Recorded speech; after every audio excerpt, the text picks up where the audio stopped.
Adventist Broadcasting Network, ABN.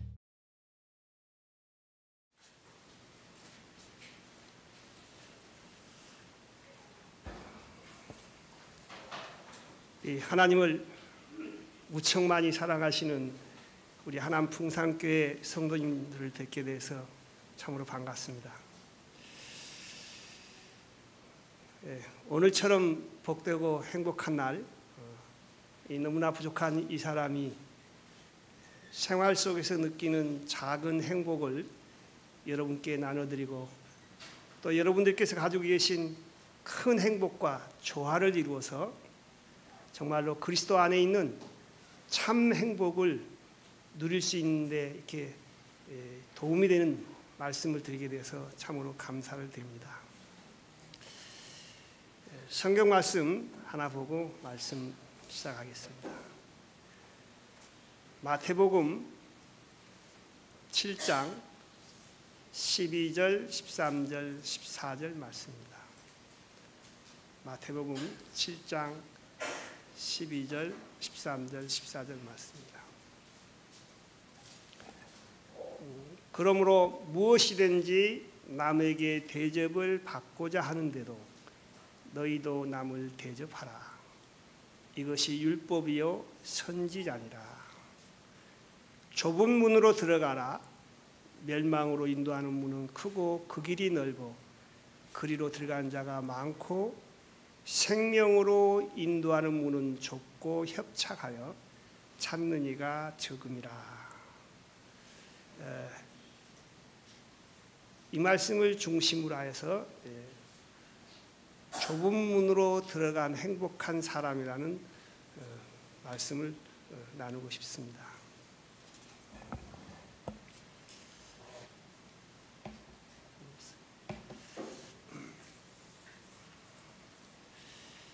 저는 1974년 당시 제 나이 22살 젊은 총각 나이에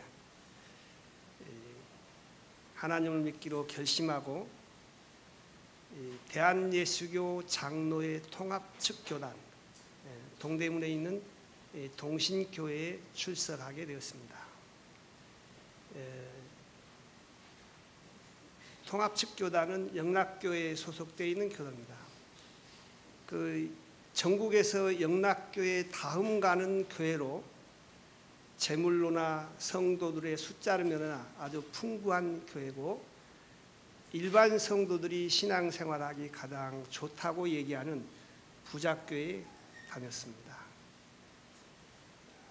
거기서 처음이니까 신입반에 들어가서 성경을 공부하던 중에 저보다 한 4, 5개월 선배인 이영순, 현재 제 아내입니다. 아내가 거기서 봉사활동을 하고 있었습니다. 그래서 쭉 공부를 하다가 저는 신입반 남자 반장, 우리 아내는 신입반 여자 반장, 신입반 해도 한 6, 70명 모이는 데니까 교회가 꽤 컸죠. 그 생활을 쭉 하고, 이제 우리 아내는 유아부, 유치부, 유년부 교사, 저는 초등부, 중등부, 고등부 교사를 한 20년 생활을 했습니다. 거기서 만나서 우리 여자 전도사님 중매로 또 우리 이영순 아내를 만나게 돼서 사귀게 되었고, 한 2년 사귀다가 78년도에 결혼을 했습니다. 그러니까 교회 나간 지 한 4년 만에 결혼한 셈이죠. 물론 누구나가 다 느끼는 것이지만은 신혼은 좀 달콤하고 행복한 그런 세월도 있었지만은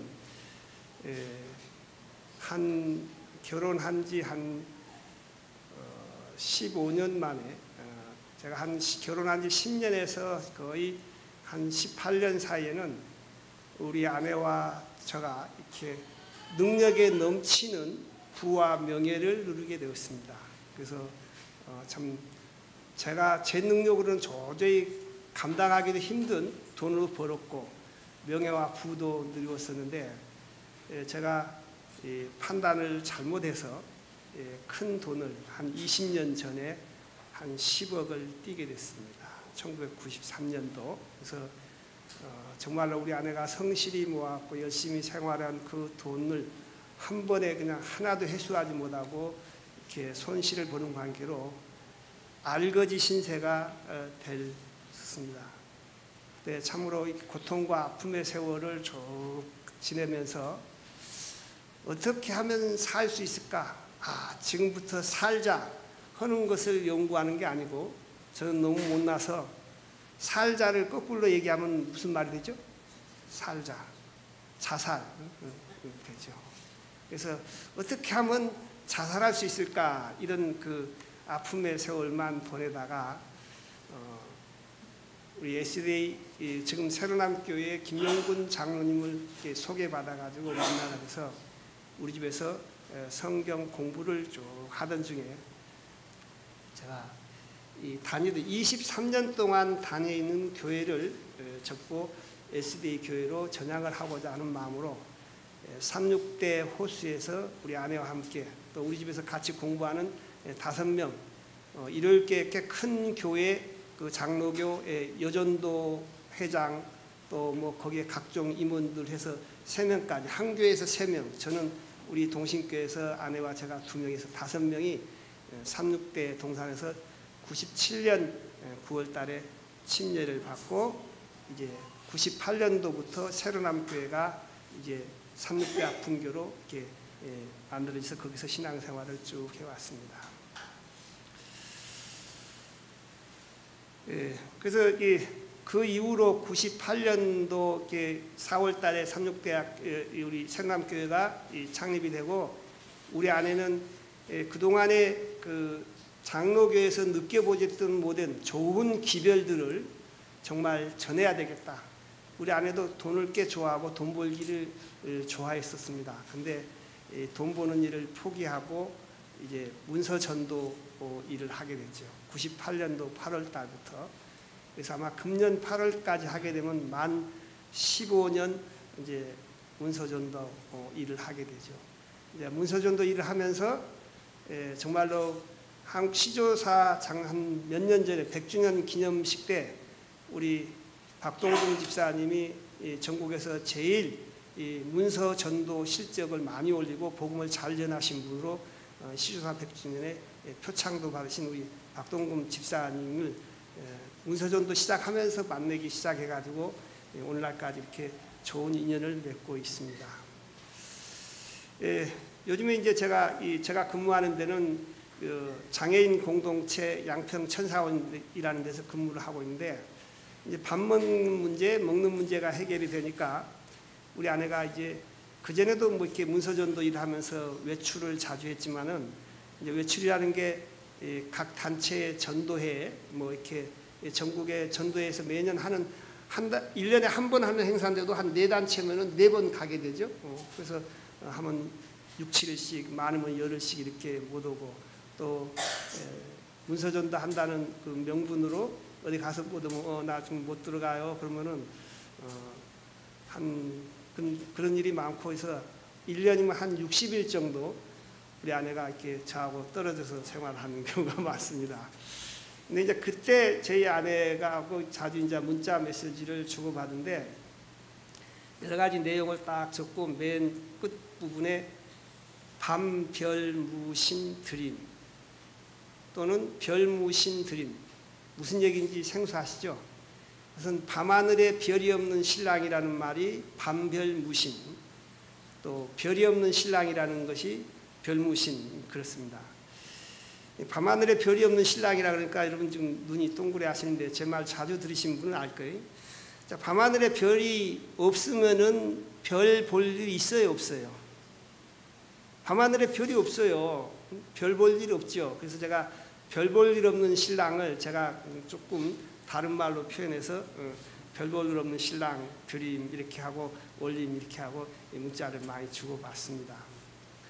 왜냐하면은 이 아내가 성실히 모았고 저도 열심히 벌었던 돈을 제가 판단을 잘못해서 한 방에 날려버리고 오늘날까지 그냥 근근히 그냥 먹을 거 잠잘 거 걱정 없이 생활을 하는 그런 신랑이 제가 뭐 별 볼 일이 있습니까? 그래서 제가 아내한테 미안한 마음을 회개하는 마음으로 이렇게 별무신 신랑을 자주 씁니다. 별보드럼.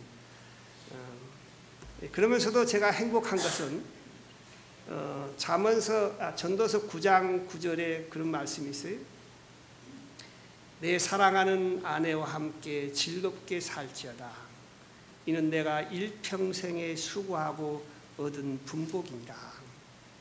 내가 일평생에 허가고 수고, 나에게 최고로 맡겨진 의무가 하나님께서 원하시는 것이 사랑하는 아내와 함께 즐겁게 살지어다. 그래서 제가 비록 부족하지만은 이제 늦게라도 진리교회에 속해서 말씀을 통해서 깨었으니 우리 아내를 조금이라도 돈으로 즐겁게 못하고 또 여러 가지 그래서 이렇게 즐거운 일을 내가 할 수가 능력이 없으니까 내 마음이라도 즐겁게 하자. 그래서 늘 그런 마음을 가지고 생활하고 있습니다. 그래서 이 천사원에서 보기에는 애들이 좀 웃어요. 우리 집사람이 이렇게 차가 조금 이렇게 별로 좋은 차가 아니더라도 우리 안에 가게 되게 되면 가서 회장님 다녀오십시오. 인사 탁 합니다. 회장이라고 하고 그럼 우리 아내는 그래서 이렇게 고개를 끄면서 이렇게 다녀올게 하고 웃고 가요. 이제 처음에는 아내를 즐겁게 하려고 했었는데 그 일이 내가 즐거워요. 남들이 볼 때는 야, 저 사람 참 사지 멀쩡해서 저렇게 아내한테 꼼짝 못 온가 하는데 근데 참 제가 즐겁더라고요. 또 아내가 이렇게 가는 모습을 보게 되면은 즐거워요. 그래서 제가 그 일을 즐겨 행하고 있습니다. 그다음에 베드로전서 3장 실제로 보게 되면 남편된 자들아 이와 같이 지식을 따라 너희 아내와 동거하고 저는 은혜의 유업을 함께 받을 자로 알아 귀하게 여기라. 아내를 귀하게 여기라. 이는 너희 기도가 막히지 않게 하려 함이니라. 내 기도를 받아주고 안 받아주시고는 하나님의 소관이니까. 근데 내가 아내를 귀하게 여기는 것이 하나님의 뜻이구나 싶어가지고 제가 이렇게 사랑하는 아내와 즐겁게 살고 귀하게 여김으로 인해서 하나님의 뜻을 조금이나마 실현하고자 하는 그 일을 하고 있는 거구나. 사실 좁은 문으로 우리가 신앙생활을 하면서도 다 넓은 문으로 가기를 원하지 좁은 문으로 가기를 원하는 사람은 거의 없습니다. 그러나 말씀을 쫓아서 아내를 즐겁게 하고 아내를 귀하게 여기는 것이 좁은 문으로 가는 거구나 하는 생각을 해서 제가 하나님의 뜻을 실현시켰다는 그 행복감에 늘 이런 일을 자주 하려고 노력을 하고 있습니다. 그러나 인간인 관계로 때로는 아내한테 버럭버럭 또 화도 내기도 하고 그러기도 합니다. 어찌 100번 좋을 수가 있겠습니까? 하나 말씀을 통해서 늘 그렇게 하려고 노력을 하고 있습니다. 제가 다니고 있는 직장이 양평 천사원이라는 데서 남자 장애인들 한 30명, 여자 장애인들 한 10명, 40명 이렇게 생활하고 있는데 물론 여자 숙소, 남자 숙소 다릅니다. 남자 장애인들 이 육체적인 장애도 있지만은 대부분 다 거의 정신장애입니다. 1급 정신지체 장애자들입니다. 말하는 사람이 대화가 나눌 수 있는 사람이 30명 중에 5명. 그리고 다 말을 표현을 하는데 말을 잘 못 알아듣습니다. 뇌성마비 환자들. 네, 그 일을 하면서 제가 이번 달까지 1년 4개월입니다. 1년 4개월. 처음에는 5시 반부터 9시 반까지. 그러다가 한 사람이 또 가게 돼서 4시 반부터 저녁 9시 반까지 한 1년 2개월을 그 일을 했어요. 물론 그 직함은 남자 숙소 관리자. 좋은 직함이죠. 남자 숙소 관리자인데 원주로 하는 일은 기저귀 차는 애들이 5명, 또 이렇게 화장실 못 가고 걸어 다니는 사람이 한 3-4분 이렇게 되니까 이 화장실 가고 싶다 하면 들어서 이 변기에 올려줘야 되고 또 기저귀 소변을 하게 되면 제때 갈아줘야 되고 또 여러 가지 불순물이 묻으면은 목욕을 시켜주고 특별히 아침에 이제 목욕 시켜주는 일 매일 목욕을 해야 되니까 그 일을 주로 했습니다. 근데 지난 12월 1일부터 우리 원장님께서 잘 봐서 그런지 이제 나이도 들었으니까 몸을 생각하면서 일해야 된다고 오전 9시부터 저녁 6시까지 일해라. 그 대신 일주일에 2번 또 휴가도 주겠다. 그러니까 금요일 날, 토요일 날 제가 이제 안식일 끼고 오니까 금요일 준비해서 금요일 날, 토요일 날 주는 게 좋겠다 해서 금요일 날, 토요일 날 합니다. 예, 너무 고맙더라고요. 근데 조금 아쉬웠던 것은 그동안에 제가 130만 원 받고 일했거든요. 근데 이 사람도 한 사람 채용하려고 그러면 또 임금도 줘야 되니까 이 천사원 사정이 여의치가 않으니까 30만 원을 깎겠다. 그래가지고 100만 원 받고 지금 이제 2달째 일을 하고 있는데 근데 30만 원 깎는 것 자체가 너무 고맙고 제가 금요일 날, 토요일 날 때로는 아내와 함께 이렇게 동행해서 운전도 해주고 제가 항상 토요일 되게 되면 이제 배식 시간, 식사 나눠준 거 꼭 배식 시간이라거든요. 배식 시간 되고 그 사람들 목욕시키고 일이 바빠가지고 항상 안절부절하고 천사원 가야 된다 하고 그랬었는데 이제 그거에서 조금 해방된 듯 하니까 굉장히 아주 자유를 느끼고 있습니다. 근데 그거 생활하면서 느낀 게 아주 저한테 감동이 된 게 2가지 있습니다. 아주 말 표현을 못한 정신직체 장애자인데 대소변은 자주 봐요. 근데 그 친구는 변비약을 아주 항상 달고 삽니다. 그래서 이제 이 변을 제대로 못 보고 그러니까 저한테 항상 어디 있더라도 한 50m, 20m를 걸어와 가지고 와보라. 어디를 가느냐? 화장실로 데려가는 거예요. 이 변 나오는 것이 땅콩 몇 개 뭐 이렇게 빼놓으니까 내가 이렇게 변비가 있다. 변비약을 빨리 달라. 이 뜻입니다, 말은. 그래서 알았어. 화장실 물 내리고 와. 그것만이 아닙니다. 또 한 며칠 후에는 저를 또 부릅니다. 화장실 또 보라는 거예요. 가면 이제 안식일날 죄송합니다만 가래떡 몇 개를 뽑아놓고 너무 좋아하는 것입니다. 여보, 당신 그 변이 향기야. 너 밤낮 나를 왜 부르고 이걸 보라 그러냐 이렇게 얘기하다가 저는 감동을 했습니다. 천사원에서 주는 아무리 좋은 음식이라도 몸에서 필요한 영양분은 섭취하고 배설물을 내보내야 되는데 내보내지 못했을 경우에 그 답답함. 나를 빨리 약 주라.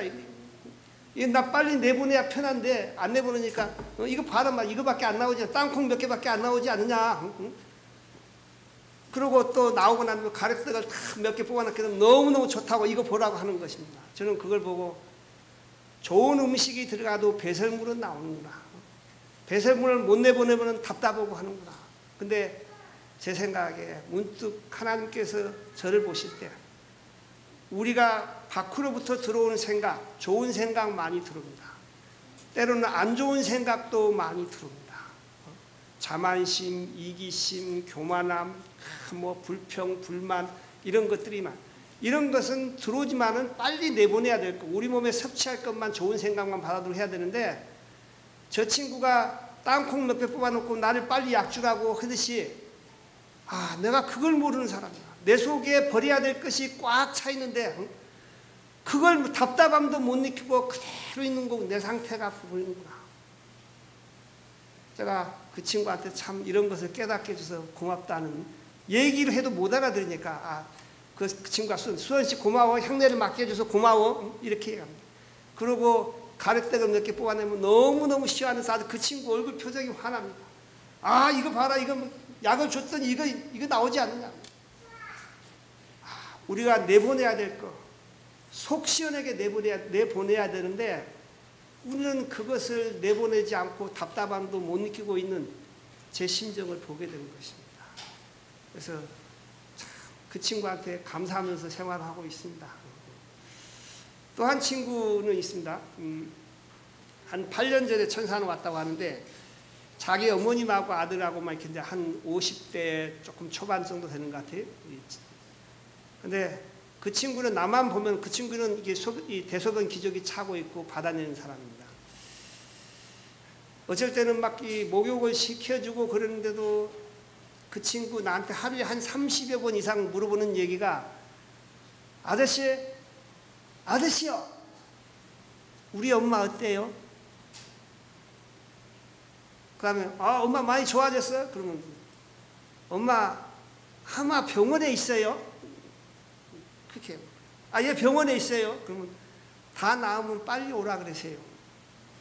그러니까 엄마하고 같이 살다가 엄마가 아파서 병원에 가는 바람에 이 친구 수발할 사람이 없어가지고 천사원에 오게 되는 것입니다.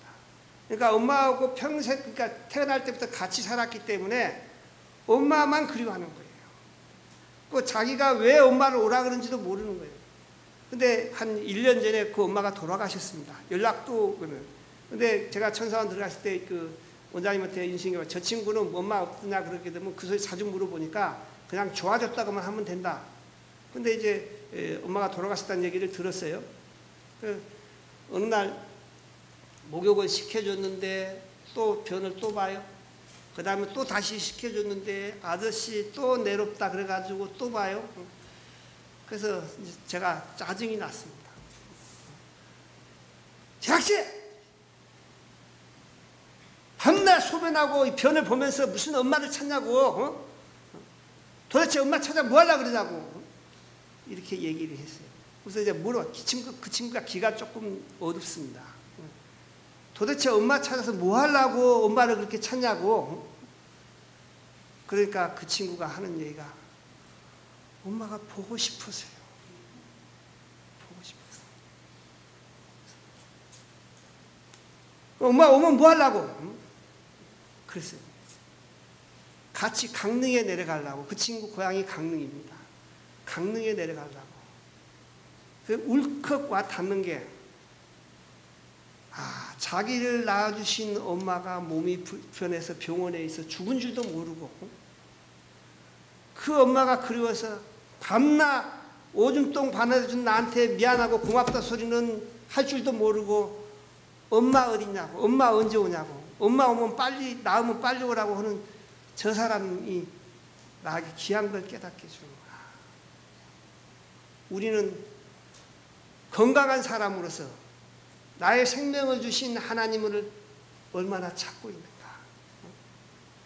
하늘 본향에 가기를 얼마나 그리워하고 있는가. 자기 엄마가 죽은 줄도 모르고 엄마하고 같이 강릉에 내려가려고 그 소리를 하루에 30분 이상 합니다.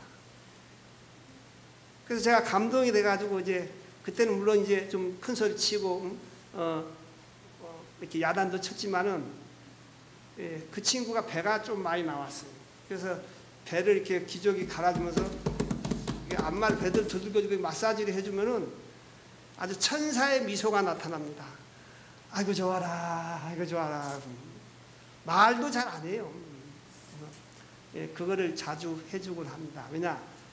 저한테 하나님을 그 친구처럼 그 친구가 엄마 찾듯이 하나님을 생각하면서 일어나고 하늘 본향을 그리워하라고 엄마하고 같이 강릉에 내려가려고 하는 것처럼 예수님과 함께 하나님의 나라를 너 꼭 들어가라는 소리로 들렸습니다. 그래서 그런 가운데서 내가 참 행복을 느끼고 일을 하고 있습니다. 저는 아까 말씀대로 23년 동안 한 교회만 섬겼습니다. 한 교회에서 뭐 별로 실력은 없지만은 초등부, 중등부, 고등부 교사 생활을 또 신입반 반장 생활까지 하면 한 20년 하면서 참 행복한 신앙 생활을 했던 것 같아요. 근데 어느 때가 기회가 돼서 지금 바꾸어서 지금 SDA 우리 제7일 안식일 예수 재림교회에서 신앙생활을 하고 있습니다. 크게 다른 게 안식일과 주일이에요. 크게 다른 게 많은 사람들은 지금 천주교나 기독교, 천주교 인구 약 한 4,500만, 기독교 인구 전국에 1,000만, 한 1,500만 명가량이 일요일 날 예배 드리는 것을 원칙으로 하고 있습니다. 근데 저는 말씀을 보고 이게 맞다 싶어서 바꾸게 된 계기가 되는데, 창세기 1장 보게 되면 우리가 창조장이라고 하죠. 태초에 하나님이 천지를 창조하신다. 땅이 혼돈하며 공허하니 흑암이 깊음 위에 있고 하나님의 신은 수면에 운행하시니라. 그래서 어제 우리 제가 목사님 말씀에 참 감동이 되었습니다. 그냥 성경을 매번 외우고 1장을 줄줄이 외웠는데도 그거를 못 느꼈는데, 우리 목사님께서 어저께 저녁 예배 때 말씀하실 때 혼돈하고 공허하고 흑암이 깊은 가운데서 하나님께서 빛을 만드셨다. 그래서 우리의 마음속에도 때로는 혼돈하고 흑암이 깊고 정말로 어둡고 이런 곳에서 살고 있는 때 바로 하나님의 창조의 역사가 시작되는 거라는 그런 메시지를 듣고 제가 크게 감동이 되었습니다. 어제 감동된 것은 뭐 지금 말씀 다 드릴 수 없고요. 근데 첫째 날 무엇을 만드셨어요? 흑암이 깊음 위에 있고 땅이 혼돈하고 공허하며 흑암이 깊음 위에 있는 상태에서 첫째 날 빛을 만드셨어요. 두 번째 날 하늘을 만드셨어요. 세 번째 날 땅과 바다와 땅 위에 여러 가지 아름다운 꽃들과 과일들과 채소들을 만드셨어요. 네 번째 날 하늘의 궁창에 해와 달과 별들을 만드셨어요. 다섯 번째 날 물속에 있는 물고기와 공중에 나르는 아름다운 새를 만드셨어요. 여섯째 날 땅 위에 기어다니는 여러 가지 가축과 짐승을 만드시고 맨 마지막에 사람을 만드셨어요. 그래서 31절 하나님이 그 지으신 모든 것을 보시니 심히 좋았더라. 저녁이 되며 아침이 되니 이는 여섯째 날이니라. 모든 것을 만드시고 인간을 만드시고 난 다음에 하나님께서 심히 좋아했어요. 그러면서 1장 딱 넘어가서 2장 1절로 3절이 됩니다. 천지와 만물이 다 이루니라. 하나님이 지으시던 일이 일곱째 날에 마친 그 지으시던 일이 다음으로 일곱째 날에 안식하시니라. 하나님이 일곱째 날을 복주사 거룩하게 하셨으니 이는 그 창조하시며 만드시던 모든 일을 마치시고 이 날에 안식하셨습니다. 창세기 1장의 창조를 마치고 2장 첫 번째 들어가서 첫 번째 인간들과 딱 만나는 날 창조 기념일을 선포하신 것입니다. 인간 너희가 일주일마다 한 번씩 돌아오는 창조를 누가 했느냐? 하나님 했음을 기억하고 내 안에서 평안을 누리라는 것입니다. 그래서 일곱째 날을 복주고 거룩하게 하셨습니다. 우리는 창조 기념일 날 많은 사람들이 1500만 명이라는 많은 신앙인들이 일요일 날 예배 드리는 것을 맞는 걸로 알고 일요일 날 예배를 드리지만은 우리는 하나님께서 제정한 날, 하나님께서 기뻐하신 날, 안식일 날을 통해서 우주 만물을 창조하신 하나님이 우리의 창조임을 고백하는 그날 예배를 드린 것을 인하여 저는 너무너무 행복합니다. 신명기 5장 15절에 보게 되면 이런 얘기가 있습니다. 그러므로 너는 기억하라. 내가 애굽 땅에서 종이 되었더니 너희 하나님 여호와가 강한 손과 펴신 팔로 너를 거기서 인도하였나니 그러므로 너를 명하여 나의 안식일을 지키니라. 우리는 물론 이시조선의 어떤 당파 싸움 타락된 우리의 싸움으로 인해서 국력이 약화돼서 일제 36년 동안의 속박을 받았습니다. 1910년 우리나라 국권이 완전히 일본에게 넘어가게 돼서 1945년 8월 15일 날 해방을 맞이했습니다. 그래서 저도 지금은 조금 많이 풀어졌습니다만 일본 사람에 대한 감정이 아주 안 좋고 그들은 아주 그냥 무찌르고 그들이 우리한테 아주 지게 되면 아주 통쾌함을 느끼곤 하였습니다. 이 애굽살이에서 종되었다는 것은 세상의 죄의 노예에서 해방되었다는 뜻으로 영적으로 해석을 하고 있습니다. 이스라엘 백성은 400여 년 동안을 애굽의 종으로 생활했습니다. 그래서 여호와께서 강한 손과 펴신 팔로 10가지 재앙으로 인해서 하나님이심을 드러내고 그 애굽의 종 생활에서 가나안으로 이끌어내신 것입니다. 구원받은 사람이기 때문에 너희가 안식일을 지키라는 것입니다. 그래서 구원받은 기념으로 그날을 각성하고 안식일 날 예배를 드린 것은 너무너무 행복합니다. 우리가 이 안식일을 지키는 것이 구원이 조건이 아니라 구원을 받았기 때문에 하나님께서 우리에게 주신 구원에 감격하여서 그날을 지킵니다. 내 구원은 하나님께로부터 온 것입니다 하고 고백하는 그날을 안식일이라고 저는 생각합니다. 물론 일요일날 다 평일날 다 할 수 있습니다. 그러나 하나님께서 원하시는 것은 그러므로 너는 기억하라. 내가 애굽 땅에서 종이 되었더니 너희 하나님 여호와가 강한 손과 펴신 팔로 너를 거기서 인도하여 내었나니 그러므로 너를 명하여 나의 안식일을 지키라 하느라. 저는 그날을 이렇게 내가 알게 돼 있는 것이 얼마나 감사한가. 내가 돈을 실패하지 않고 쓴맛을 못 봤다고 하게 되면은 아마 지금도 그 교회에서 직분도 올라가고 봉사의 직분도 올라가고 인정도 받고 사회에서 인정도 받을 거예요. 인정받는데 밤낮 술 먹고 내가 잘된 것이 내 능력인 줄 알고 자랑했을지도 몰라요. 나쁘게 아마 길은 내가 모르지만은 내가 술로 인해서 죽었을지도 몰라요. 근데 그것이 계기가 되어서 회복시켜줘서 내가 오늘 이 자리에 서게 된 것을 너무나 감사를 드립니다. 이제 출애굽기 31장 13절 보게 되면은 너는 이스라엘 자손에게 고하여 이르기를 나의 안식일을 지키라 하는다. 이것이 나와 너희 사이에 너희 대대의 표징이니 나는 너희를 거룩하게 하는 여호와인 줄 너희로 알게 하려 함이니라 하는 구절이 있습니다. 우리가 올림픽 할 때 각 나라마다 국기를 들고 나가죠.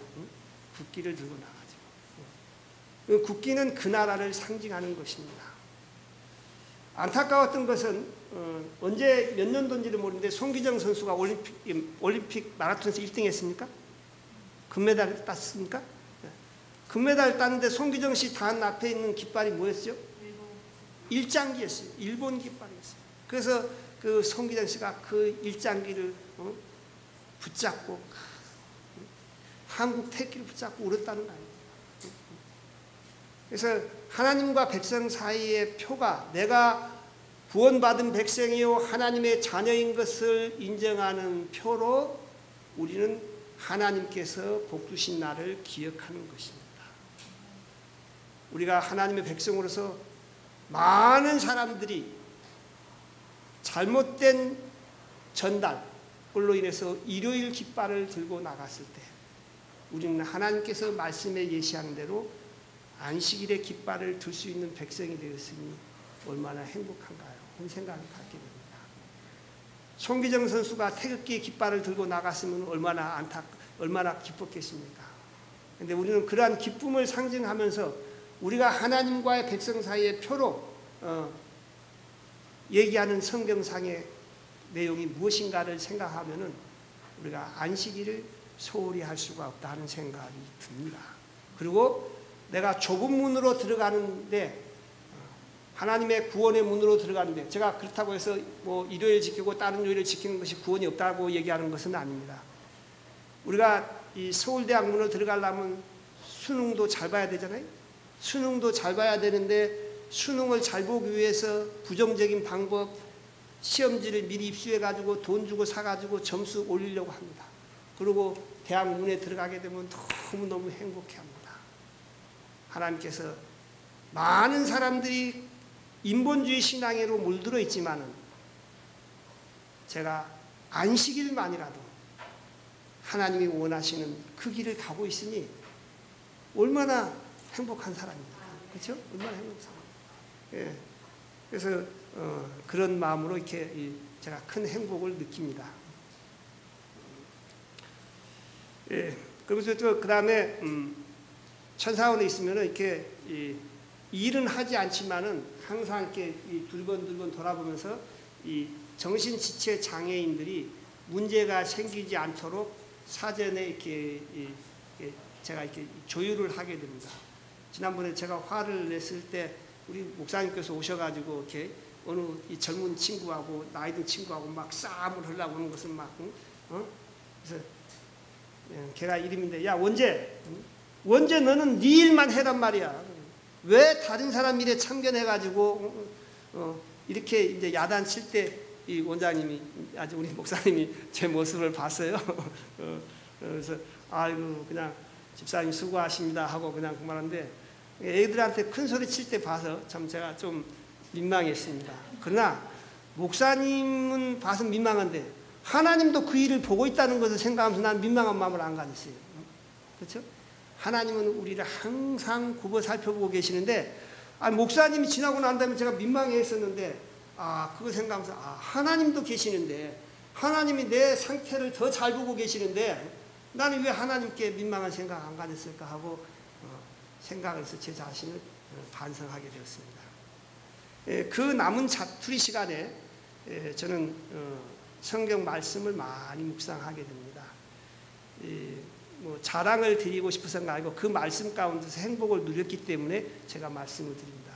저는 2009년도부터 2012년도 교과에 이 교과 제목과 매 안식일 교과 제목과 기억절을 매 안식일 교과 제목과 기억절을 다 외웁니다. 지금 그러니까 1년에 52기억절이니까 4년치니까 208 기억절입니까? 그리고 이제 돌아다니면서 혼자 흥얼흥얼하고 이 생각했다 저 생각했다. 참 그래서 어제 아침에 우리 아내와 예배를 보면서 내가 주의 법을 어찌 그리 사랑하는지요. 내가 그것을 종일 묵상하나이다. 하나님의 말씀의 법을 사랑한다는 것은 말씀을 많이 외우고 성경을 많이 본다는 것이 아니라 하나님의 말씀을 우리의 삶에 적용시키는 것이 행복할 때 그 말씀을 하는 것이다. 그래서 이 주의 말씀의 맛이 내 입에 어찌 그리 단지요 내 입에 꿀보다 더하나이다. 또 시편 19편에는 금 곧 많은 정금보다 사모할 것이며 꿀과 송이꿀보다 더 다니라. 그래서 당신과 내가 주의 말씀을 우리의 삶에 적용시키고 실현시키는 것을 이처럼 좋아해야 된다. 그래서 얘기를 하니까 우리 아내가 가끔 가다가 나는 하지 말고 당신만 해 이렇게 얘기를 하죠. 그래서 이제 2009년 11년도 교과의 그 첫 교과 제목이 예수님의 눈물이었습니다. 거기에 총론 나오는 부분을 얘기하고 1과 2화까지만 잠깐 말씀드리고 말씀을 마치겠습니다. 인간은 지상의 피조물 중에 가장 뛰어난 지적 존재입니다. 그리고 인간에게는 동물에게는 없는 사고 능력이 있습니다. 그리고 인간의 논리와 이성 위에 감정이 더해져 있습니다. 감정이 이성보다 훨씬 더 광범위하게 우리의 삶을 지배하고 있다는 것은 우리 모두가 다 인정하는 사실입니다. 감정은 참 좋은 것입니다. 누구에게나 이 감정은 있습니다. 사랑, 자비, 동정심, 두려움, 슬픔 등의 감정이 없는 사람은 없습니다. 아마도 로봇이라면은 감정 없이 작동할 수 있지만은 인간은 절대 그럴 수가 없습니다. 그러나 제약된 세상에서는 우리의 감정이 때로는 엄청나게 큰 고통을 가져오기도 합니다. 가난 때문에, 전쟁 때문에, 질병 때문에, 가정 문제 때문에, 경제적 불확실성 때문에, 자연재해 때문에 생겨나는 두려움과 슬픔, 공포와 비애 같은 것은 우리 생활에 너무나 친숙해져 있습니다. 저도 이 경제적 불확실성 때문에 제가 자살을 하려고까지 했습니다. 제가 자살 시도를 3번 했습니다.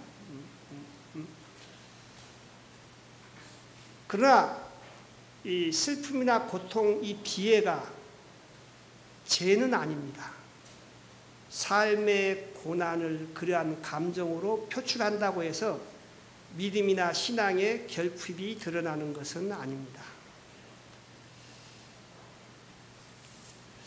인간이 이 생명나무로부터 멀어진 지 수천 년이 지난 오늘 우리의 유전자는 많이 약화되었어요. 그래서 감정을 지배하는 대신 감정의 지배를 받고 있습니다.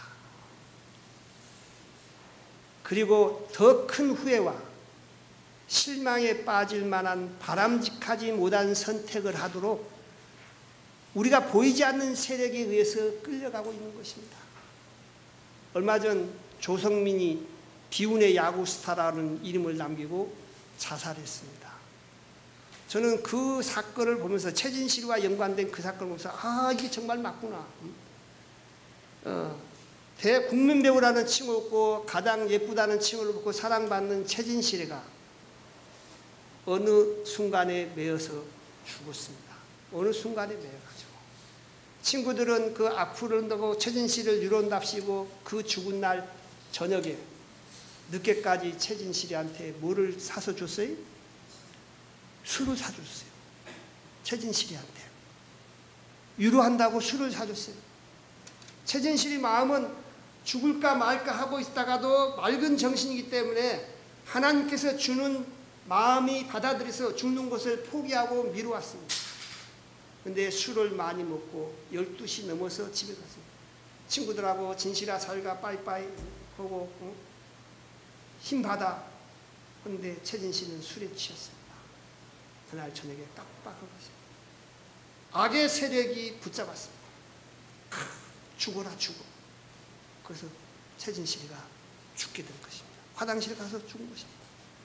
최진실이만 죽은 걸로 끝났습니까? 더 큰 후회와 슬픔에 빠질 만한 바람직하지 못한 상태가 계속 일어나고 있는 것입니다. 최진실이 남동생도 죽었습니다.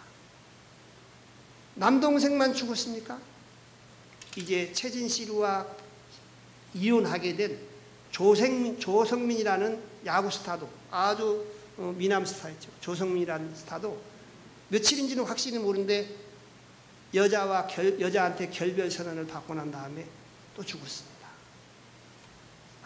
그 사건을 보고 우리는 보이지 않는 세력에 의해서 자꾸 안 좋은 선택, 더 슬픔에 빠질 만한 그런 상태로 밀려가고 있구나 하는 것을 정말로 깨닫게 되었습니다.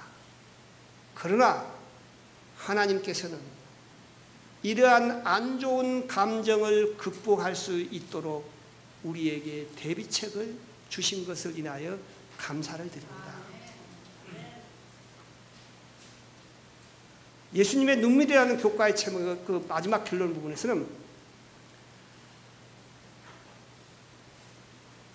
오늘 그 교과를 통해서 말씀을 통해서 인간의 정서적 이해를 통해서 우리에게 가장 아름다운 감정을 사랑이라는 가장 아름다운 감정을 베풀어 주시는 예수님께로 이끌도록 우리에게 도움을 주는 것입니다. 그래서 그 감정에께서 아무리 감정이 기복이 심한 상황일지라도 낙담에 빠지는 상황일지라도 주의 사랑의 빛을 쪼이며 하나님의 은혜를 통해 그 사랑을 다른 사람들에게 반사시키는 방법을 배우고자 하는 것이 2011년 교과 예수님의 눈물이라는 교과였습니다. 시간 관계상 제가 딱 1과부터 하지 않고 1과의 제목은 다양한 감정이었습니다. 1과의 제목은 사람에게는 여러 가지 감정이 있습니다. 동일한 사건을 보고도 어떤 사람은 슬퍼하고 어떤 사람은 기뻐합니다. 근데 그 감정의 교과의 제목의 기억절이 제가 조금 더 하겠습니다.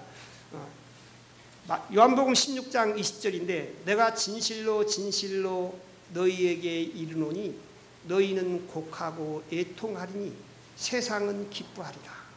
너희는 근심하겠으나 너희 근심이 도리어 기쁨이 되리라는 말씀입니다. 요한복음 16장이지. 이 말씀은 예수님께서 유월절 전에 제자들을 부르시고 최후의 만찬을 준비하시고 제자들의 발을 씻기면서 하신 말씀 이후에 나온 것입니다. 내가 주와 선생이 되어 너희들의 발을 씻겼은즉 너희도 서로 발을 씻기는 것이 옳으니라. 내가 너희에게 행하는 것 같이 너희도 행하게 하려 하여 본을 보였노라. 그리고 다시 좋은 가르침 13장 34절 35절 나옵니다. 새 계명을 너희에게 주노니 서로 사랑하라. 내가 너희를 사랑한 것 같이 너희도 서로 사랑하라. 너희가 서로 사랑하면 이로써 모든 사람이 너희가 내 제자인 줄 알리라 그랬어요. 저는 우리 아내와 오늘 처제집에서 예배를 보면서 제자의 3단계 상이라는 제목으로 말씀을 생각했습니다. 근데 모든 사람이 인정받는 제자, 이것이 마지막 단계입니다. 3단계. 우리는 나 자신이 예수님의 제자라고 인정을 하고 예수님에게도 인정을 받고 마지막에 사람들에게도 제자라고 인정을 받아야 합니다. 어떻게? 예수님의 사랑을 많은 사람에게 드러냄으로 인해서 너희가 이로써 모든 사람이 내 제자인 줄 알리라는 것입니다. 그 말씀 이후에 이제 재림에 대한 약속 14장의 약속이 나오고 15장에 포도 나온 비유가 나오고 16장에 나옵니다. 예수님은 예수님의 지으신 십자가를 눈앞에 두고 하신 말씀입니다. 예수님 따라다니는 제자들이 오병이어로 5,000명 4,000명을 먹이고 죽은 자도 살리시니까 이분이야말로 이스라엘을 로마에서 해방시킬 정말로 위대한 왕이시라고 아마 이 제자들이 다 예수님을 왕으로 추대될 때 자기네들이 다 한 자리 이렇게 할 줄 알았을 거예요. 근데 예수님이 막상 십자가 상에는 정말로 애통하고 곡하고 애통하면서, 그러나 예수님을 못 봤던 그 제자들은 유대인들과 그 로마 사람들은 막 희낙낙 웃었잖아요. 기뻐했지만은 예수님 죽은 이후에 이면 다시 3일 만에 부활하신 장면을 보고 제자들은 애통과 눈물로 가득 찬 제자들은 기쁨으로 가득 찼습니다. 그래서 죽을지언정 하나님의 말씀의 복음을 전해서 오늘날 우리에게까지 온 것이라고 생각을 합니다. 제가 한 17, 18년 전에 자살했고 3번씩은 한 번도 아니고 한 번에서 실패하니까 또 자살했던 내가 오늘날 하나님께서 이끄신 이러한 사랑을 받더라면 그때 자살했겠습니까? 안 했어요. 근데 그때 그 순간은 오늘날 이 사건이 안 보이는 거예요. 우리에겐 때로는 엄청난 고통이 다가온다 할지라도 고통 너머에서 하나님께서 우리의 승리의 월경안을 준비하시고 계신 그분을 바라보신다 그러면 우리는 넉넉히 이길 수가 있다고 생각이 듭니다. 우리가 작은 행복이 큰 행복으로 이렇게 변하듯이 저보다는 여러분들께서 가지고 있고 소유하고 있는 행복이 너무 크리라고 생각이 됩니다. 여러분 이런 행복을 잘 조화시켜서 그리스도 안에서 참 행복을 누리시는 저와 여러분이 되시기를 바랍니다. 감사합니다. 하늘에 계신 우리들의 아버지 하나님, 저희들이 연약하고 부족할지라도 주님 주신 복된 날을 기억하게 하시고 우리가 예배를 드리는 가운데 우주 만물을 창조하신 창조주가 우리의 아버지심을 다시 한번 깨닫게 하여 주시고 우리를 구속하시기 위해서 예수 그리스도를 보내주셔서 우리를 대속해 주신 하나님이심을 다시 한번 깨닫게 하여 주시니 감사를 드립니다. 우리의 삶 속에서 어떤 일이 닥친다 할지라도 이러한 사랑의 주님을 생각하고 창조주이심을 생각하고 우리가 넉넉히 그 시련과 고통을 이길 수 있도록 성령 하나님 우리와 함께하여 주시옵소서. 오늘 해가 맞도록 복된 안식일 주님의 말씀과 주님과의 교제를 나누기를 원하오니 우리의 남은 시간도 지켜주시기를 바라옵고 우리 주 예수 그리스도의 이름으로 간절히 기도하옵나이다. 아멘.